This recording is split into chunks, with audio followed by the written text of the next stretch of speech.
9. Nous allons dire sur le premier verset, c'est le 6e verset. Deutéronome. Ok.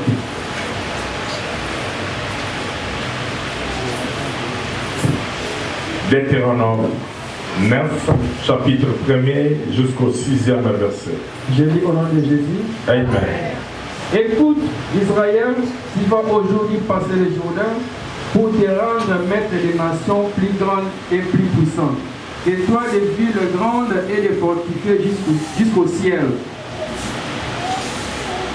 Bato ya Israël boyoka. Sikoyo bokomi pene ya kokatisa mai ya Yordan. Bokobotola mboka ya bikolo ya makasi mpe ya bato ebele. Bokoleka bino. Bokozwa bavili ya minene oyo bamir na yango ematisi na likolo. D'un peuple grand et de haute taille, les enfants d'Anak que tu connais et dont tu as entendu dire, qui pourra tenir contre les enfants d'Anak? Aussi, c'est un mot lélo dimanche, possession des terres. Kokonzakati namapele na yo. Amen.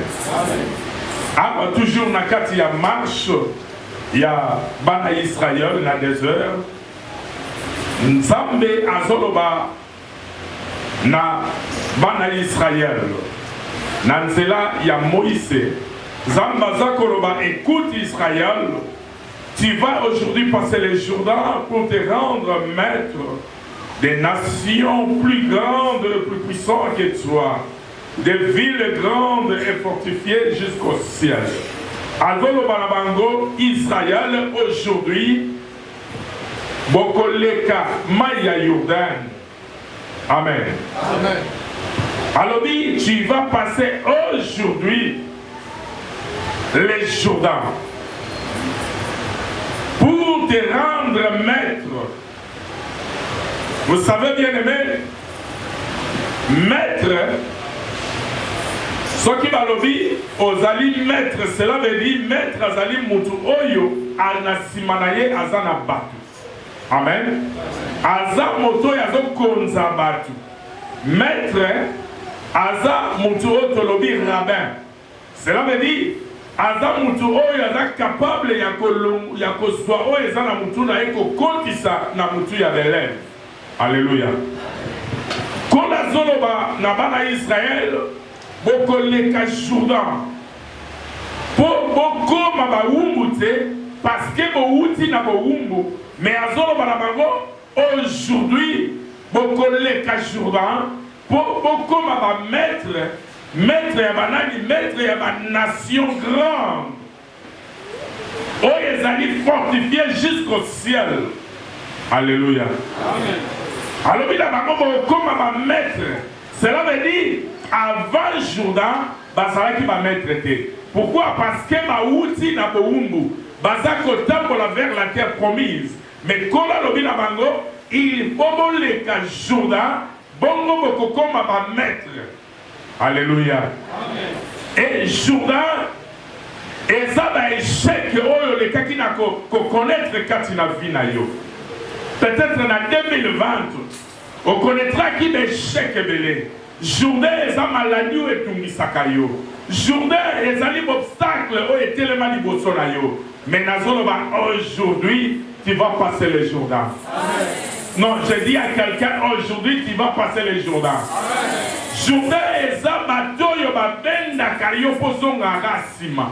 Journée, les bateaux, tellement le colani bakou pour la vie na yo.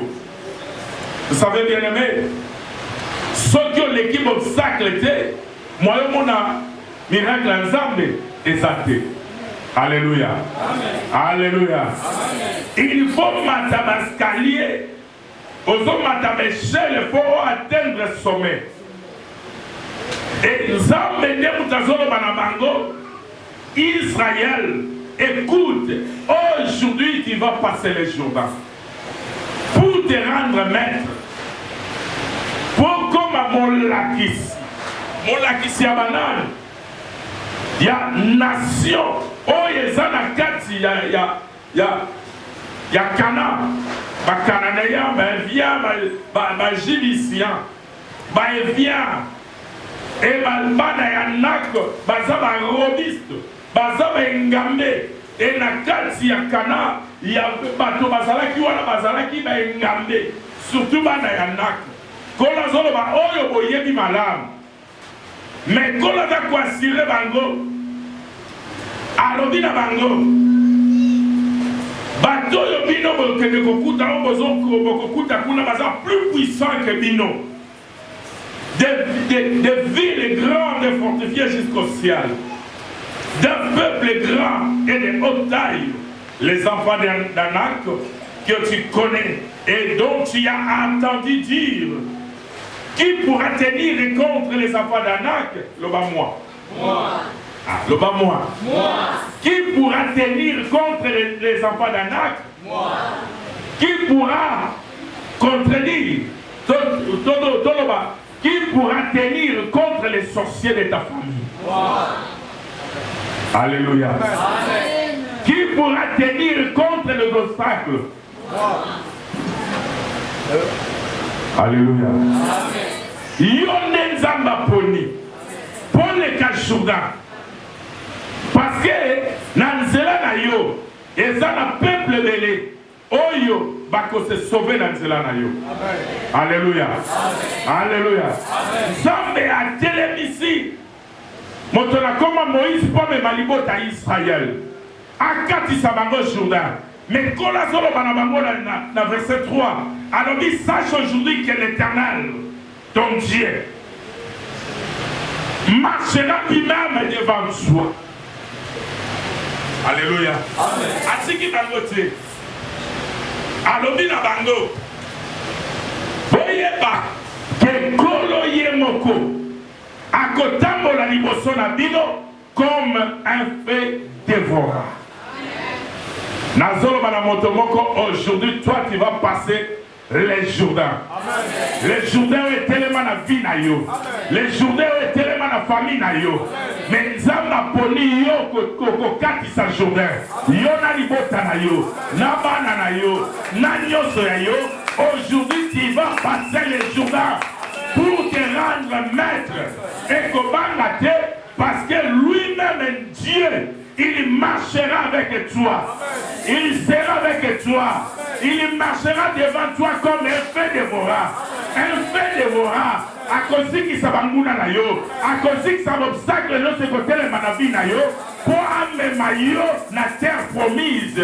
Pour comme un maître. Amener maillot na terre promise. Pour aux possessions de terre. Et les alliés du pamboli pour na yo. Et si vous êtes coulé l'ena. Miel.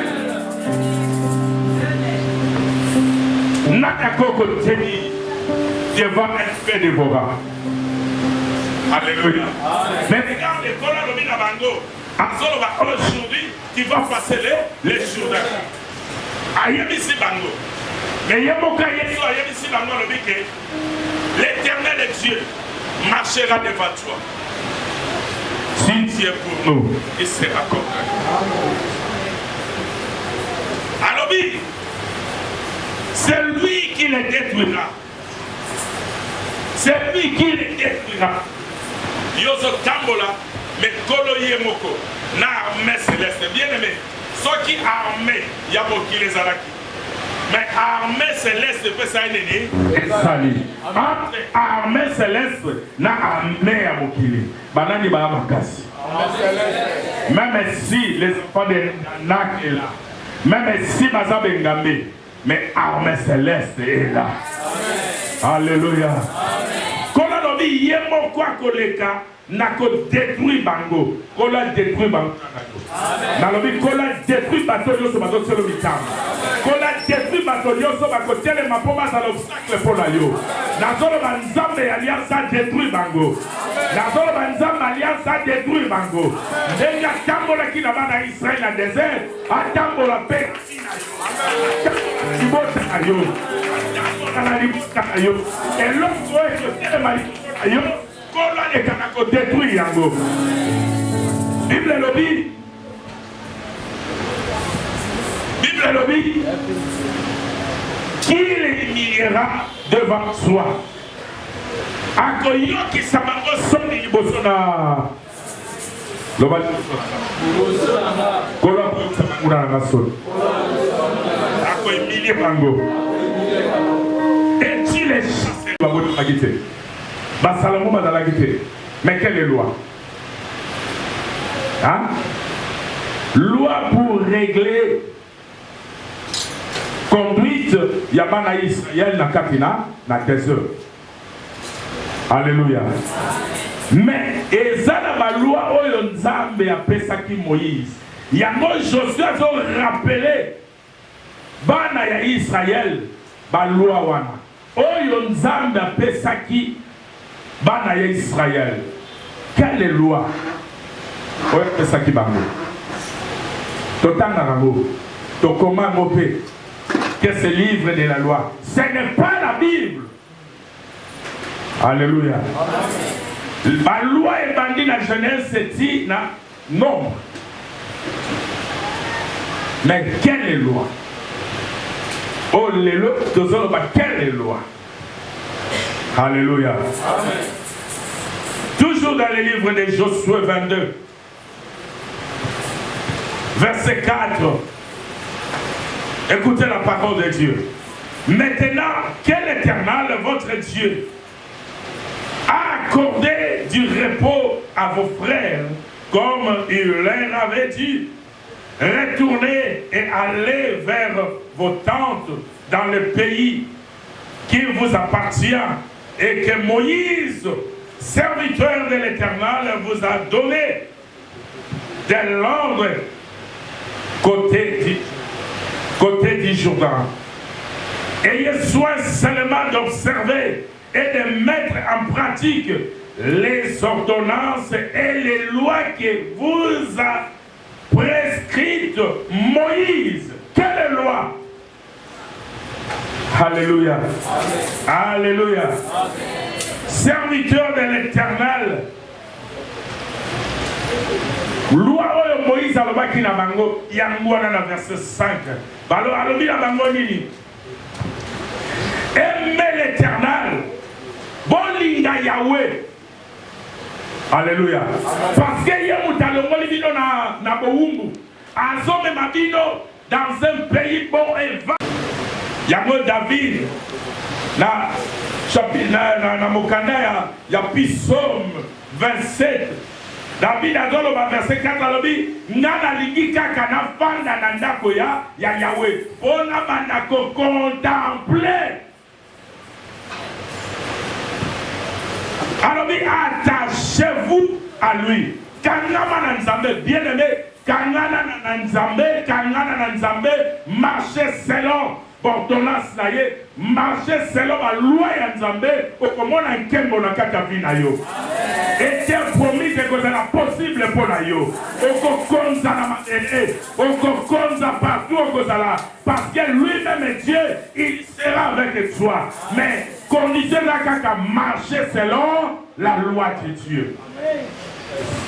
Attachez, kangama na Nzambe, attachez-vous à lui. Na solo banona tongo lelo kangama na Nzambe. Okomona ba merveille ya Nzambe. Kangama na Nzambe échec ekokima musika na yo. Kangama na Nzambe malédiction ekokima musika na yo. Kangama na Nzambe yoso ezali impossible pa na yo, mais soki okangame pa Nzambe kokoma possible. Alléluia. Kokangama na ba chose moko périssable te. Ce qui est mal et pas dit sur la chrétien, na place de Kangamana Nzambe, tozo Kangamana ekelamu. Alléluia. Kangamana na mokeli, keko Kangamana ekelamu. Parce que ekelamu ezali chose moko périssable, ekoleka, ekokufa. On a kangami na jibi ya $100,000. Lelo peko kotambola eziki, mais soko kangami na Nzambe, Nzambe akozika te.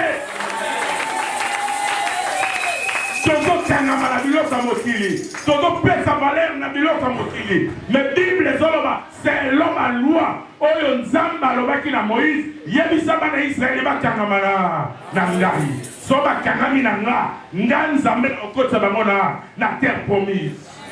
Amen. Combien de gens aujourd'hui, combien de chrétiens oyo bazokangama na biloko mokili? Oui, c'est bien bon. Il faut tous en abandonner pas bien. Il faut tous en avoir mis tout bien. Il faut tous vivre l'X.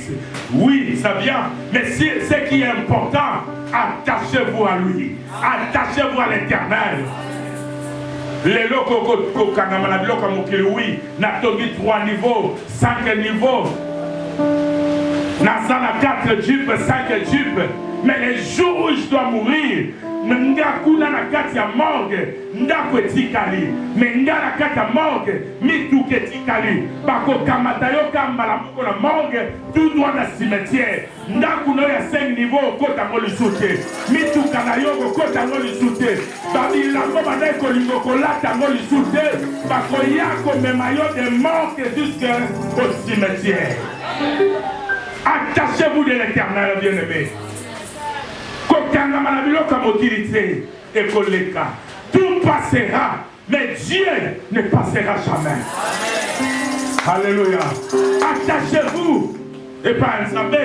Aucun pas nani. Aucun la chef de famille, il va mourir un jour. Aucun pas un nani. Il va finir toujours à son namabele. Alléluia. Dis à ton voisin, attachez-vous à l'Éternel. Dis à ton voisin, attache-toi à l'Éternel. Oko kangamana mutulobe wakasoni. Oko kangamana mutulobe kwa déception. Oko kangamana lokolobe kokufa. Mais sokyo kangami na Yesu Masia. Oko prébate. Oko sala de progrès à progrès. Sokyo kangami na Yesu Masia. Tu peux dire, au Congo, ça n'a pas versé belé dans mon tour. Au Congo, il y a un chapitre belé dans mon tour. Au Congo, la Bible déclare. La Bible déclare. C'est bien bon. Oui, la Bible déclare. Ce qui est bon, attache-toi à Jésus-Christ. Attache-toi à Jésus-Christ. Kangamana Yesu Masia. Alléluia. Kangamana Yesu Masia.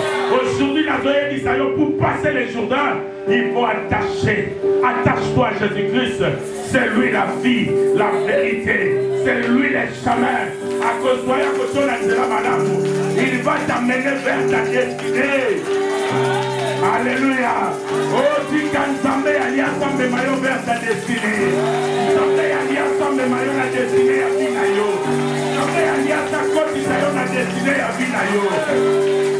Yoka, Soto Saraki la destinée à moto. Lélo na longolio. Longo la destinée à moto. Okosala, humilié, la destinée à moto. A copé Koloba, aujourd'hui c'est fini. Dans Tabola Nayote. Zonga, la destinée à moto. A Kol Longolo Moussala. La destinée à moto. A Kol la Kayopa Pessiote. Mais quand la destinée à Zambé. Alors moi l'Éternel, je connais les pensées que je pense pour vous. Les pensées de paix et non de malheur. Nalobi longwa na kati ya pensée ya mutu. Soki mutataki yo na pensée na ye. Lelo na longoli yo na memi yo na pensée ya Nzambe. Osale na nga molamu, oui, c'est bien bon. Bongo so sali ya mote. Mutakol na kola osali lo molamu, mais soka sali ya mote. Obeta libakuto obeta te. Alléluia. Yango Zamba alobi na Moïse yebisa libota ba s'attacher na ngai. Alobi attachez-vous à lui, attachez-vous à l'Éternel et servez-le de tout votre cœur, de toute votre âme. Servez-le. Na motema na yo mobimba kosalela nzambe na sembe beauté na préloza oza koloba po batu bamona yo c'est pour plaire aux gens. Non, il y a problème de cœur. Bien aimé, Negina Uti Koloba, tu peux avoir beaucoup de chapitres dans ta tête, beaucoup de versets. C'est bien bon. Mais ce qui est important, servez-les de tout ton cœur, dans les cœurs. Okoye ba verset de l'okoye ba teya, logo se fanda, barema et fanda, mais ton cœur. Les problèmes, c'est ça les problèmes. Moté manayo, est-ce que yamba Yesu Masia comme c'est le sauveur? Moté manayo, est-ce que ça la kamala mupona baninga? C'est ça le problème. Yango Moïse a commis la bango, livre et la loi, dans ma comme la livre la loi. Servez-les de tout ton cœur. Au sein de la Kanzame, la montée Manon Mobimba. Oui, absorbe les maillots vers la terre promise. Il faut te régner, n'est-ce pas? Alléluia. Il faut te régner, n'est-ce pas? Il faut te régner. Il faut te régner. Le kaboete, les deux sont le kaboete. Le kaboete. Le kaboete. Il faut la donner pour la tika bilembo. Salomon tika bilembo. So maintenant va dire temple de Salomon. Alléluia. Ali à ton voisin quand il faut la tika bilembo. C'est ça malade. Mais si ce qui est important, ton cœur, servez-les de tout ton cœur. Montez manayo. Et salaire, on a monté manayo mo. Cause à la hypocrisie. Na miso batodolo bakena sala mwana bilaka. Ya mo moni bato baza ibanda hypocrite. Ba ko hériter royaume de ciété. Pourquoi? Parce que bano sala nzambe na motema mobimate. OK, zanda solo ba yebi sama na Israël ba sala ngana motema na bango mo. Sakola. Na motema mobimba. Alléluia. Il est vivant. Il est vivant. Il est vivant.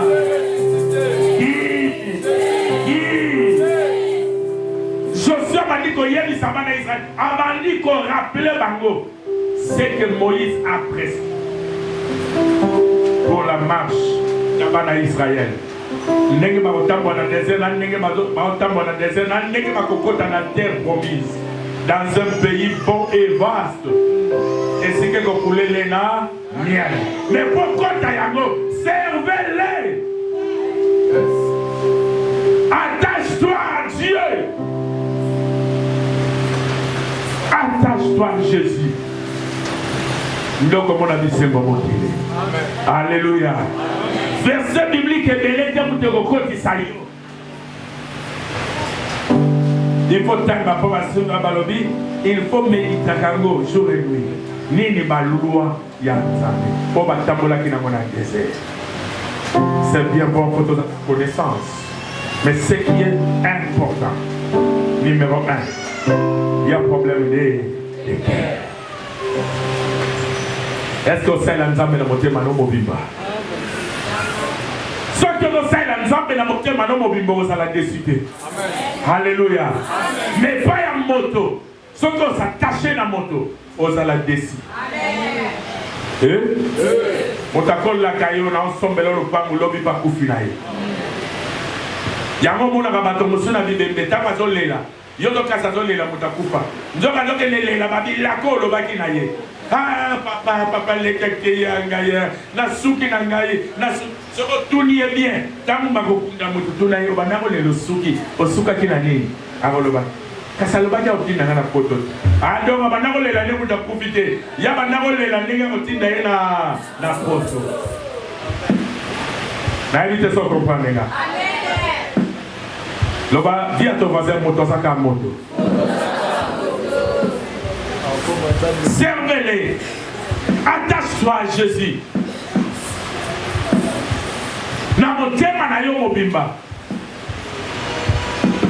Pourquoi? Balobi. Et de toute votre âme. Pourquoi? Parce que ma sentiment est dans la âme.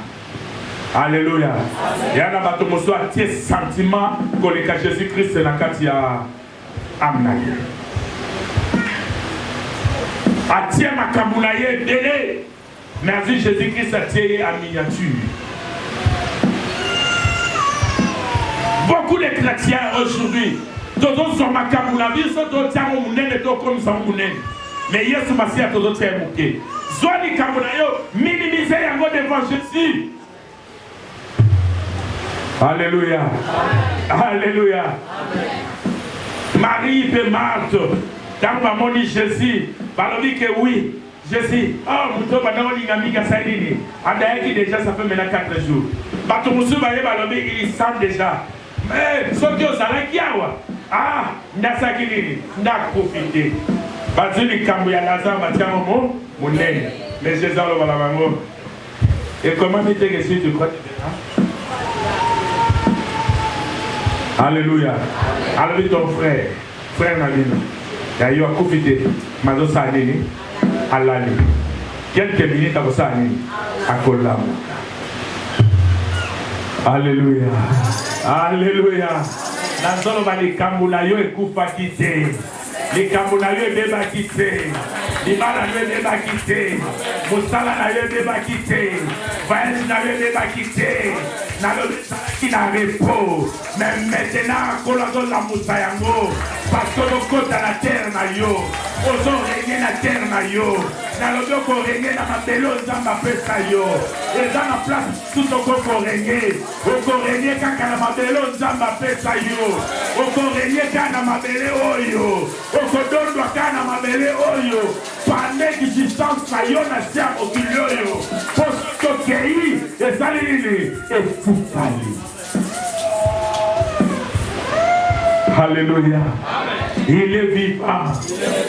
Yokatango Josué m'a dit qu'on rappelait Bango. Qu'on yébissa Bango. Bible le dit. Et Josué les bénit et les renvoya.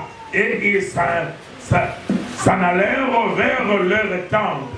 Moïse avait donné à une moitié de la tribu de Manassé un héritage à Bassan.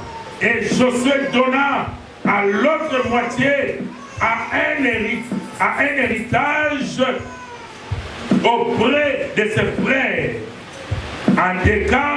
en descend du Jourdain à l'Occident. Lorsque Josué les renvoya vers leur tente, il les bénit et leur dit: vous retournerez à vos tentes avec de grandes richesses, avec des troupeaux fort nombreux, et avec une quantité considérable d'argent